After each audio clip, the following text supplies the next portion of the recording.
আল্লাহর এক বান্দা যুবক রাস্তার কিনারায় বইসা বইসা চোখের পানি ফালাইয়া কান্না করে রে বাবা। রাস্তা দিয়ে হযরত ওমর রওয়ানা।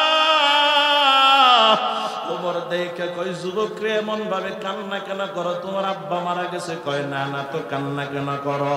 কেন কান্না করি আপনার বলি এত কোনো লাভ নাই, পারলে আপনি আমার পয়গম্বরের দরবারে নিয়ে যান।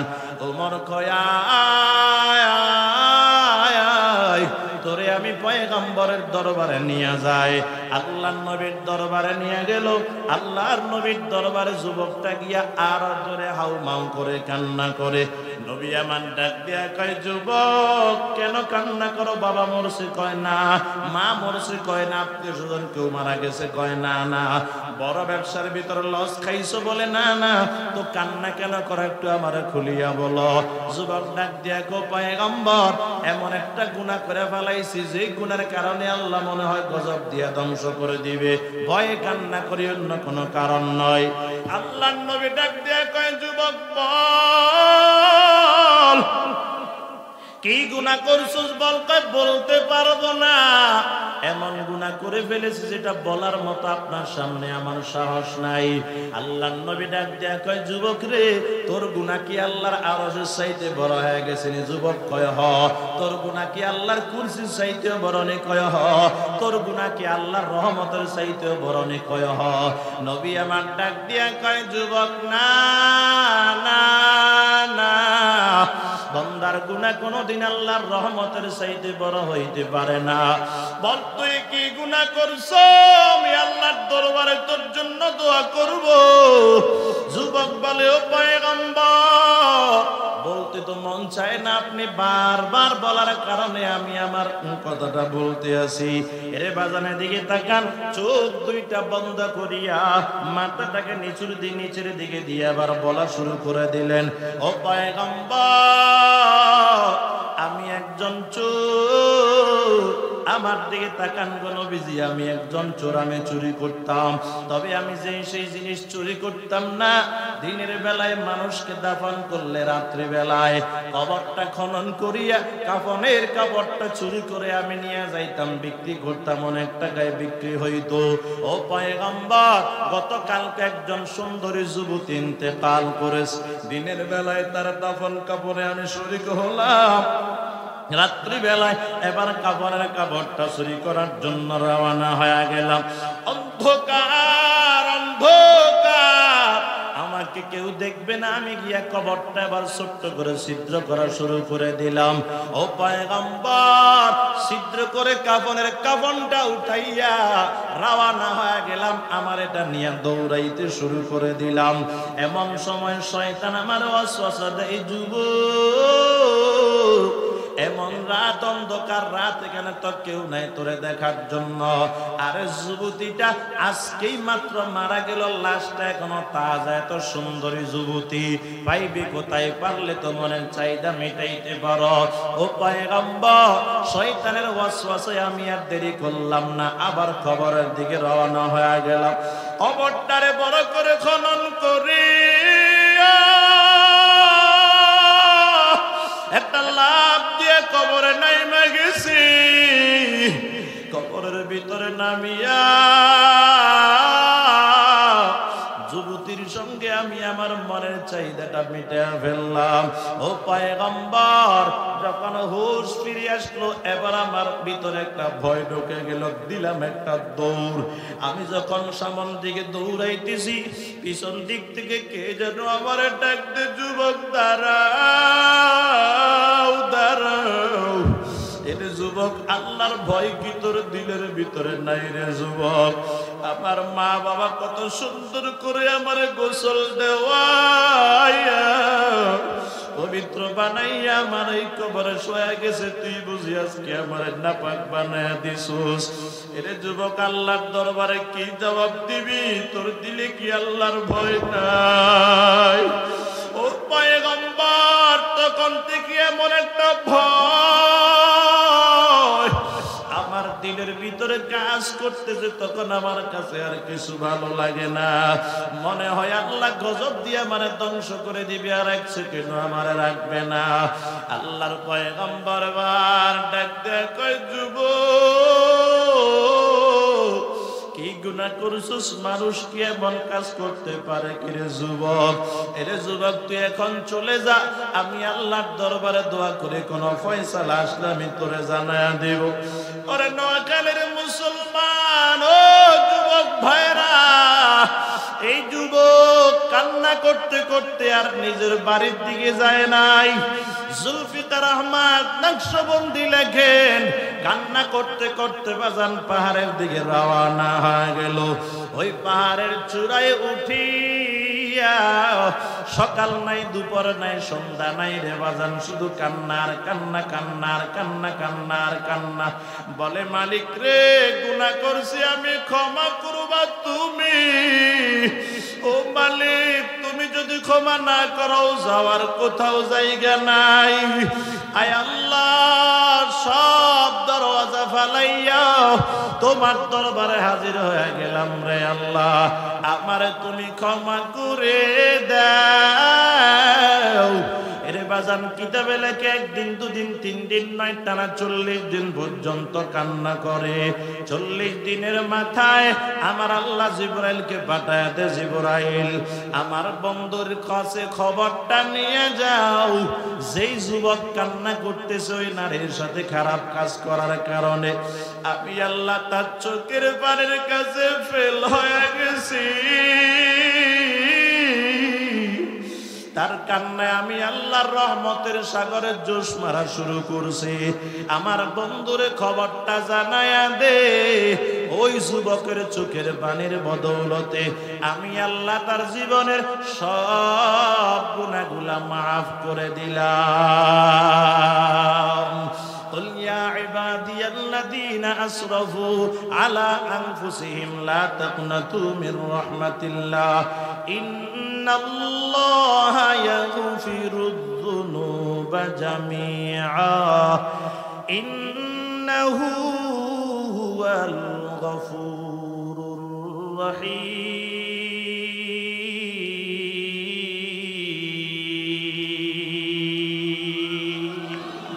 এজন্য তওবা করব বলেন কার কাছে? জোরে কোন কার কাছে? গুনাহ তো করে ফেলেছি বাজান, এখন তওবা করার টাইম হয়ে গেছে। তওবা করব মানে এমন নয় আজকে গুনাহ করেছি, এই গুনাহ তওবা করতে যে আগামী কালকে আবার গুনাহ করব, এমন নয়। জীবনের শেষ মুহূর্ত মনে করে যে নিঃশ্বাস টানতেছি, হাত যে উঠাইতেছি, এটা জীবনের শেষ হাত উঠানো, এমন তওবা করব, আর জীবনে গুনাহ করব না। যদি এমন তওবা করতে পারেন বাজান, এক তওবার বিনিময়ে আমার মাওলা জীবনের সব গুনাহ বলেন মাফ করতে পারে কি পারে না? এজন্য আর গুনাহ করব না, আজকে খাঁটি তওবা করে নিব। কারা কারা তৈয়ার আছে? 2টা হাত আমার আল্লাহরে দেখায়া দেন। নারে তাকবীর! দেখান দেখান, হাত দেখান, দেখান দেখান বাজান। আর গুনাহ করব না আল্লাহ, আমার দায়িত্ব শেষ, আপনার কুদরতি হাতে তুলে দিলাম।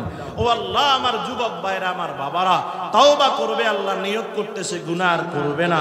আল্লাহ আপনি সবার তওবা কবুল করে জীবনের সব গুনাহ ক্ষমা করে দিয়েন। সকলে বলে আমিন। এখন দোয়া হবে, আপনারা থাকবেন না চলে যাবেন? দোয়ার পরে চলে যাই, দোয়া শেষ, আর কেউ বেঁধে রাখবেন আপনাকে। এতক্ষণ বসেছিলেন, এখন যদি চলে যান তাহলে বুঝবেন কপাল পোড়া, দোয়া আপনার কপালে ঝরে নাই। এতগুলা মানুষ একসাথে বাড়িতে, বাবা এতগুলা মানুষকে একসাথ করে নিজের বাড়িতে নিয়ে মৃত আব্বা যেই পরিমাণ গুনাহ করে সেই পরিমাণ গজব আযাব আমি আল্লাহ দেই না। কিছু খারাপ কাজের কিছু আমি আল্লাহ আযাব দিয়ে বান্দাকে আমি সতর্কতা দেই, যাতে করে লাআল্লাহুম ইয়ারজিউন, যাতে করে বান্দা তার গুনাহ থেকে ফিরে আসে। খেয়াল করেন বাবা, আমরা যেই পরিমাণ গুনাহ করি আল্লাহ ওই পরিমাণ গজব দেন না। আমরা যেই পরিমাণ পাপ করি আল্লাহ ওই পরিমাণ শাস্তি আমাকে দেন না। যেই পরিমাণ গুনাহ করি ওই পরিমাণ যদি আল্লাহ আমাদেরকে শাস্তি দিতেন, আমার মনে হয় 1 গ্লাস পানিও আমরা আল্লাহর নেয়ামত পাইতাম না। কথা ঠিক কিনা? এ মুসলমান আমার বাবা, আল্লাহ পাক বলেন বাদাল্লাযী আমিলু, কিছু কাজের আমি আল্লাহ শাস্তি দিই, সব খারাপ কাজের শাস্তি আমি দিই না। দিলে তোমরা সহ্য করতে পারবা না, তাও এগুলা কেন দি জানো? লাআল্লাহুম ইয়ারজিউন, বাকি গুনাহগুলোর থেকে যেন তোমরা ফিরে আসো। বুঝবেন বাজান, যখন আপনার লাভবান ব্যবসাটা লসের দিকে যায়, বুঝবেন গুনাহ বেশি হয়ে গেছে, আল্লাহ সতর্কতা দেয় ফিরে আয়। যখন দেখবেন আপনার শান্তির ঘরটা অশান্তির দিকে যায়, বুঝবেন গুনাহ বেশি হয়ে গেছে, আল্লাহ কয় ফিরে আয়। যখন দেখবেন আপনার সুস্থ সন্তানটা অসুস্থ হয়ে গেছে, বুঝবেন আপনার গুনাহ বেশি হয়ে গেছে, আল্লাহ সতর্কতা দেয় বান্দা তুই ফিরে আয়।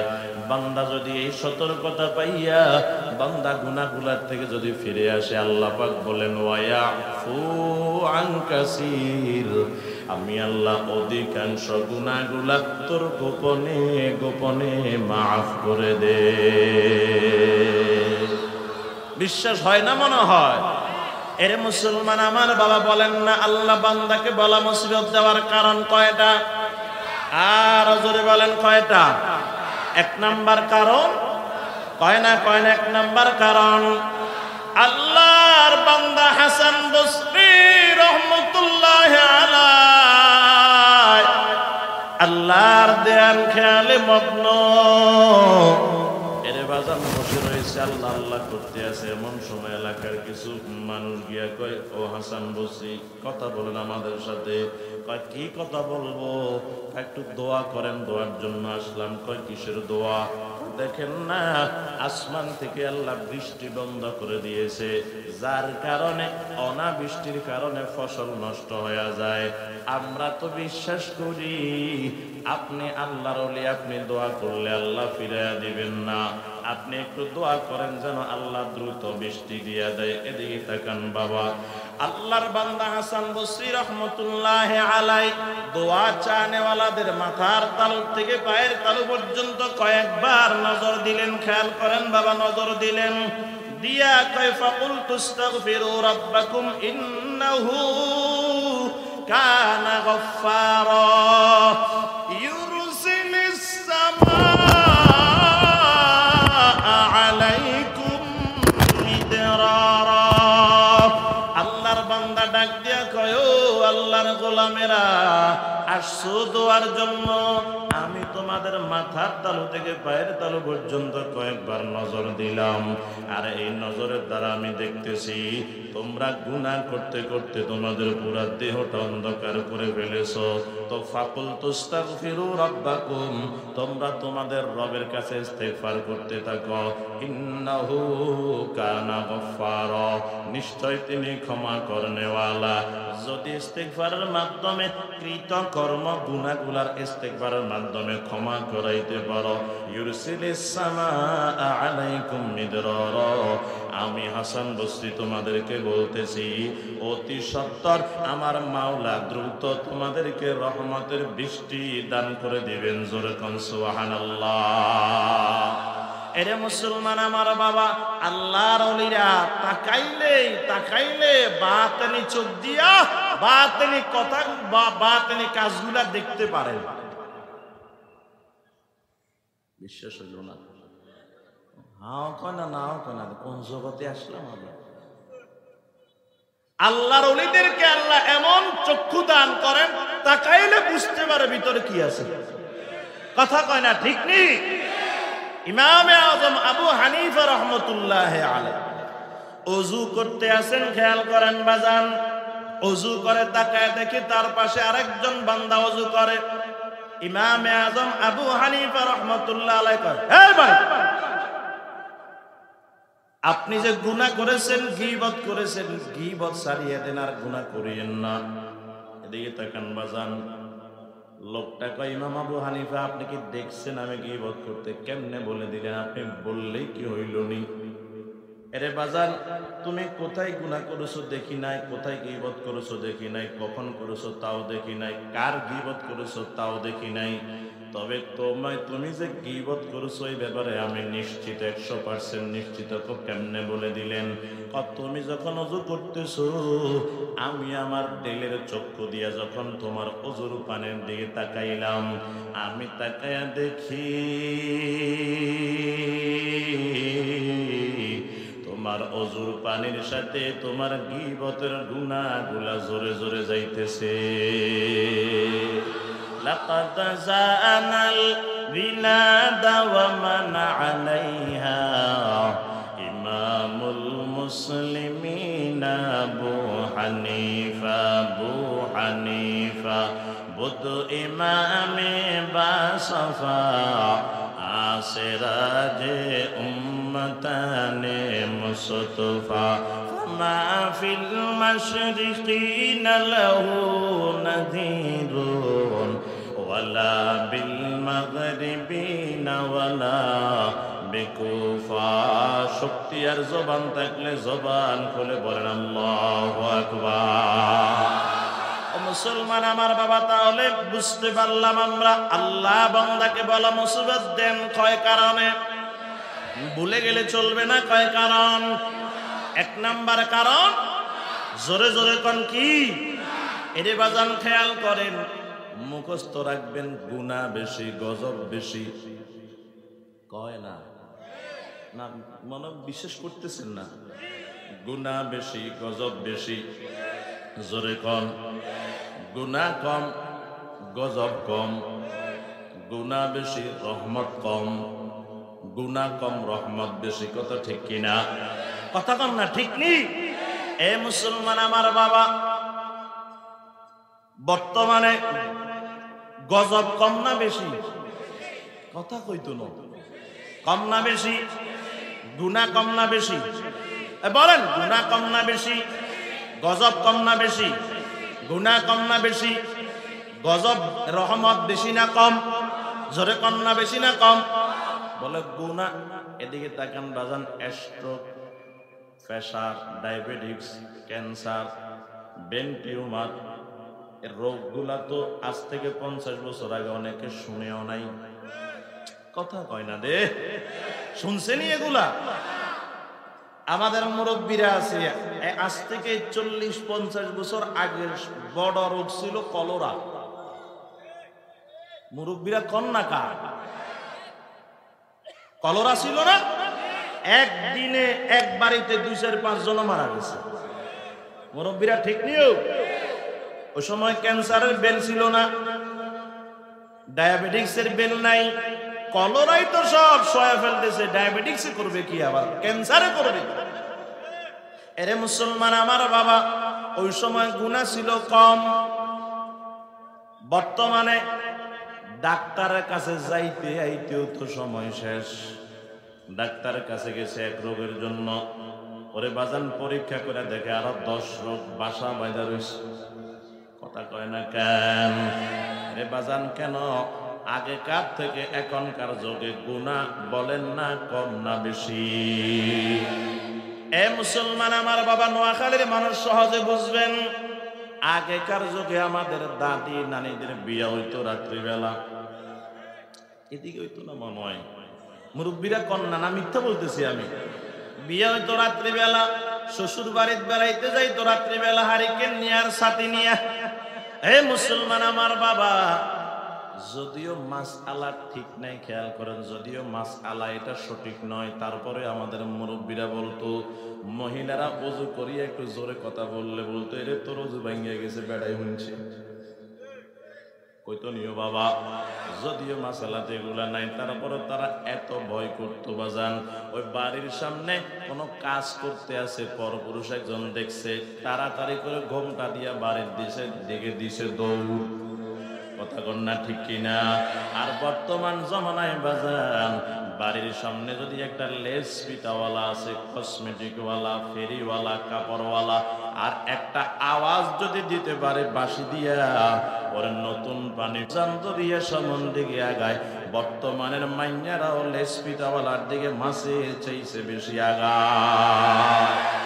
এদিকে নাই মনে হয় আসেনিও, ডাকতেই দেরি এমন ভাবে তার সামনে আসছে মনে হয় যেন আপনজন কেউ আসছে, এমন ভাবে বেড়ারে গিরিয়া রাখে, বেড়া ভিতরে আসে না নাই দেখাও যায় না।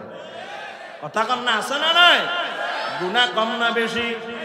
আরো আসতে কোন গুনাহ কম না বেশি? তো গজব কম আসবে না বেশি আসবে? ও নোয়াখালীর মুসলমান, আজকে আমাদের কাছে এই অভিযোগটা বেশি, জিনিসের দাম বেড়ে গেছে, অনেক অসুবিধা। মানব বন্ধন করে জিনিসের দাম কমান, আমাদের অসুবিধা হয়ে গেছে। আমি মনে করি না, আমি বলি জিনিসের দাম বাড়ছে, কোনো অসুবিধা নাই। আপনি বলতে পারেন হুজুর খান তো পরের বাড়িতে, কেমনে বুঝবেন অসুবিধা নাই? এরে বাজান একটু পরে বুঝবেন জিনিসের দাম বাড়ছে, কোনো অসুবিধা নাই। কেমনে বললাম? এদিকে তাকান বাবা, জিনিসের দাম বাড়ছে, আপনি বলতেছেন অনেক অসুবিধা, আমি বলি না কোনো অসুবিধা নাই। আপনি বলেন হুজুর আগে একদিনে 1000 টাকার বাজার করলে এক সপ্তাহ চলে যাইতো, এখন 5000 টাকার বাজার করলেও তো এক সপ্তাহ যায় না, অসুবিধা নাই। কেমনে বললেন? আমি বলি না না, জিনিসের দাম বাড়ছে, কোনো অসুবিধা নাই। বলে কেমনে অসুবিধা নাই?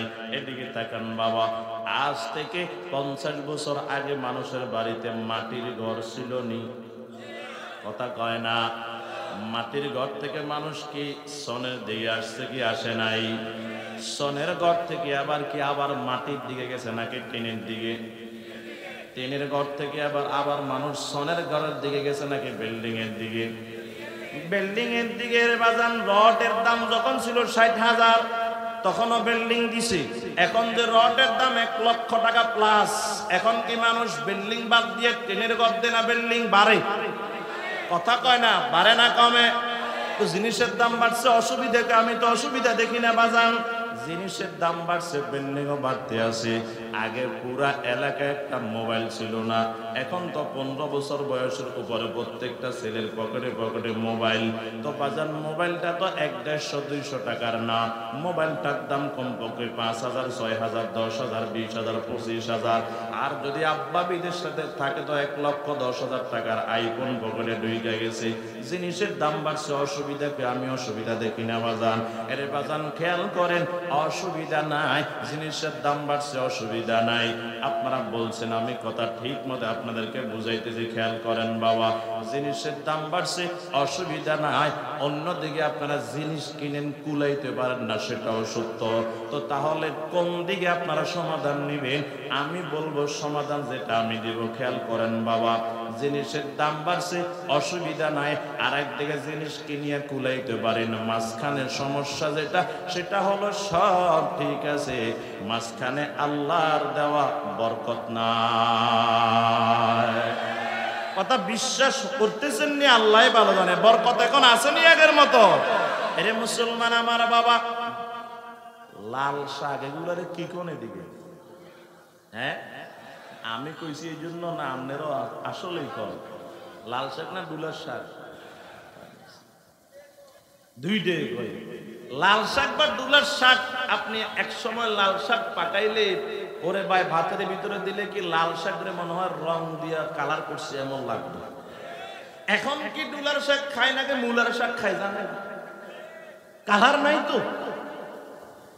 এক সময় একটা ইলিশ মাছ যদি ঘরে পাকাইতো, মালিক এলান করা লাগতো না, আমরা আজকে ইলিশ মাছ পাকাইছি, ইলিশ মাছের নিজে এলান করতো আমারে পাকাইছে। কথা কয় না? নোয়াখালীর মানুষ বেশি বুঝার কথা কয় না কারে। এখন তো ইলিশ মাছ খায় নাকি ফাঙ্গাস মাছ খায় জানে না। কথা কয় না কা? যে ইলিশ মাছ খায় সেও তো জানে না এটা ইলিশ মাছ না ফাঙ্গাস। বরকত রহমত আছে না নাই? আছে, আছে বরকত। এ মুসলমান আমার বাবা, নাই কেন? গুনাহ বেশি বরকত কম। বুঝতেছেন নি আপনারা? গুনাহ বেশি বরকত কম। তাহলে বান্দার উপর বলা মুসিবত আসার কারণ কয়টা? আরো জোরে কন। 1 নাম্বার কারণ, জোরে কন। এবার খেয়াল করতে হবে বাজান, বান্দা গুনাহ কেন করে বা বান্দাকে আল্লাহ বলা মুসিবত দেন 3 কারণে। 1 নাম্বার কারণ গুনাহ। আর বান্দা গুনাহ করে 4 কারণে। বলেন কয় কারণ? এক নাম্বার কারণ, বান্দা যখন মনে করে, এদিকে তাকান বাজান, বান্দা যখন মনে করে আমাকে কেউ দেখে না, তখন বান্দা গুনাহ করে। এদিকে তাকান বাবা, ওই মসজিদের সামনের কাতার মুসল্লি উপরে উপরে অনেক কিছু চা দোকানে বসলে এমন বড় বড় মাসআলার ফতুয়া কয়, যেগুলা 2-4 জন মুফতি সাহেব আল্লাহ তো একটু খেয়াল করেন বাবা, এমন বড় বড় মুসল্লি গোপনে গোপনে সুদ খায়, আছে না না? এদিকে নাই মনে হয়, আসেনি এদিকে? কি মিয়া মুসল্লি সুদ খায়? আমি বান্দার কাছে তো আল্লাহকে সাক্ষী রেখে বলতেছি, এমন প্রমাণও আছে মসজিদের সভাপতি সুদখোর। হয় বাংলাদেশে এমন নাই, বিশ্বাস করবেন না, এদিকে নাই তো এই জন্য বিশ্বাস করবেন না। মসজিদের সভাপতি কি খায়? জোরে কোন কি খায়? সুদখোর মসজিদের সভাপতি। করছেটাকে করছি তো আমরা মিয়া, টাকা আছে হেতেই মসজিদের সভাপতি হওয়ার যোগ্য আমরা মনে করি। হ্যাঁ, দাড়ি নাই চলবে অসুবিধা নাই, টুপি নাই চলবে অসুবিধা নাই, নামাজ নাই চলবে অসুবিধা নাই, টাকা আছে সভাপতি। কথা কথা কন না কেন আপনারা? সভাপতি হেতারে বানাইলো না কে? হেতেও আর একটু দূরে গিয়ে মসজিদ আর একটা করে বলাইছে। এই ঘটনা বাংলাদেশে নাই। আছে তো হেতের ক্ষমতা আছে, হেতের নেতা, হেতের সভাপতি হইতে হইব। হেতের মাহফিলের পোস্টারে হেতের নাম দেন কা, মাহফিল হইতে না। এই জুলুম এগুলো চলছে নি বাংলাদেশে? কথা কন না কেন? চলছে তো। মসজিদের সভাপতি কি খুব কথা কয় না, নাই মনে হয়? সূরা ফাতিহা শুদ্ধ করে পড়তে দেন না, মিয়া সভাপতি। কিসের সভাপতি? আল্লাহর ঘরের সভাপতি নাই গো। এদিকে তাকান, সভাপতি সাহেব বানাইছে মসজিদের সভাপতি সাহেবের আন্ডারে সৌদি আরব থেকে এক হুজুরে কইরা দিছে। এখন মসজিদ যেহেতু মডেল হয়েছে, উন্নত হয়েছে, আগের ইমামও চলবে না, এখন ইমামও লাগবে উন্নত। এই কালচার গুলা বাংলাদেশে নাই মনে হয়। এতদিন ইমামি গাড়ি চলছে, মসজিদ বাঙ্গা ইমামও বাঙ্গা, 3000 টাকা বেতন, বুঝিয়েন। এখন মসজিদ উন্নত হইল কা? হুজুরিকা শেষ, হুজুরিকা এই যে হইতো নোয়ান ইগা কেরাত মেরাত এখন আর সুন্দর নাই, আগে সুন্দর আছিল। এখন মসজিদ মডেল, ইমাম হইতো মডেল। এখন বিজ্ঞাপন দিয়া দিছে, আমাদের এই মসজিদে ইমাম লাগবে, খতিব লাগবে, মোটামুটি বিজ্ঞাপন দিয়া দিছে। নিবেদক সভাপতি নাম্বার দিয়া দিছে। ইন্টারভিউ অমুক তারিখে আসছে। ইন্টারভিউতে বড় বড় মুফতি সাহেবরা আসছে, বড় মসজিদ, খেয়াল করেন ইন্টারভিউ দেওয়ার জন্য। তো ওলামাই কেরামকে আনছেন, মাইজদি থেকে আনছেন, সোমনি থেকে আনছেন, এই চরমটুয়া থেকে আনছেন। আনার পরে সভাপতি ভাই এর কোনো কথা কয় কিরে ভাই, অসুবিধা আপনারা কষ্ট হইতেছেন নি কেন? না আপনারা আরো বিপদে আছেন মনে হয়। অসুবিধা হলে মাইক ছাড়ে দিব, অসুবিধা নেই। সভাপতি বসছে, হুজুর একজন নাম রাখছে, আসে ও মাওলানা মুফতি ও মুখ আসেন, আসছে হুজুর ইন্টারভিউ দিলে মুফতি সাহেবরা তারা আছে, তারা ইন্টারভিউ আমি একটু চালু করে দিতাম চাই। হুজুরকে অসুবিধা নেই, আপনার ইন্টারভিউ নেন, অসুবিধা নেই। কয় যে হুজুর আমি মসজিদের সভাপতি, হ্যান ত্যান কইছে এগুলা। কয় যে আপনারে হুজুররা প্রশ্ন করে, আমি একটা করে শুরু করি। করেন। কয় হুজুর বলেন তো চাই কিয়ামতের আলামত কি? হুজুর কয় কিয়ামতের আলামত আমার মতো একজন মুফতি সাহেব আপনার মতো জাহিলে প্রশ্ন করে, এটাই কিয়ামতের আলামত, আর কি কোনো কথা বুঝুন না মনে হয়? জাহেলরা সর্দার হবে, কিয়ামতের আলামত তো কথা কয় না, দেয় আপনারা বুঝেন না এখন মনে হয়। এখন শুনছি নি কথা কয় না, চলে না এখন ভাই যাবেন কো হেমিয়া স্বভাব। যদি হেমিয়ারে দিয়ে আজকে তো খতিব সাহেব নাই, খুতবার শুধু বয়ান বাদ দেন, আপনি সময় না বয়ান করি না, খুতবার শুধু নামাজটা হটাইবেন, দেখবেন ফাইজমা খারাপ হয়ে গেছে। কথা কয় না দে না, আপনি এগুলো বুঝেন না তো। এগুলো নোয়াখালী মানুষ, সাদা সাদা মানুষ, এগুলো বুঝেন না। বুঝবে সারা কেন? মুসলমান আমার বাবা খেয়াল করেন, মসজিদের সভাপতি হবে এমন লোক, ইমাম না থাকলে যে ইমামতি করার যোগ্যতা রাখে। কথা বলেন ঠিক কিনা? মসজিদের সভাপতি এমন লোক হতে হবে যেই খতিব না আসলে খেতাবতের দায়িত্ব পালন করতে পারে। মসজিদের সভাপতি যদি একজন দাড়ি ছাড়া ব্যক্তিকে বানায়া দেয়, মসজিদের সভাপতি যদি একজন টুপি ছাড়া ফাসিককে বানায়া দেয়, একজন মসজিদের সভাপতি যদি সুদখোরকে বানায়া দেয়, আসমান থেকে ফেরেশতা এনেও যদি ওই মসজিদের জুমা পড়ানো আর দোয়া করানো হয়, সুদখোর ঘুষখোরকে মসজিদের কমিটি থেকে বাদ না দেওয়া পর্যন্ত আল্লাহর গজব থেকে এই সমাজবাসীকে কেউ রক্ষা করতে পারবে না। আরো রাখিয়ে না, অসুবিধা নেই, গজব আসবে একটার পর একটা।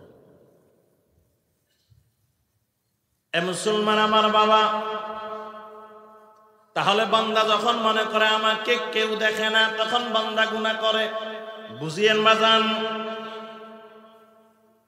মসজিদের সামনে কাতারের মুসল্লি তার কাছে আসছে, বাবা আপনি তো 10,000 টাকা কর্জ দেন, অভিজ্ঞতা থেকে বলতেছি, তাজরাবা থেকে বলতেছি, খেয়াল করেন বাবা, কথা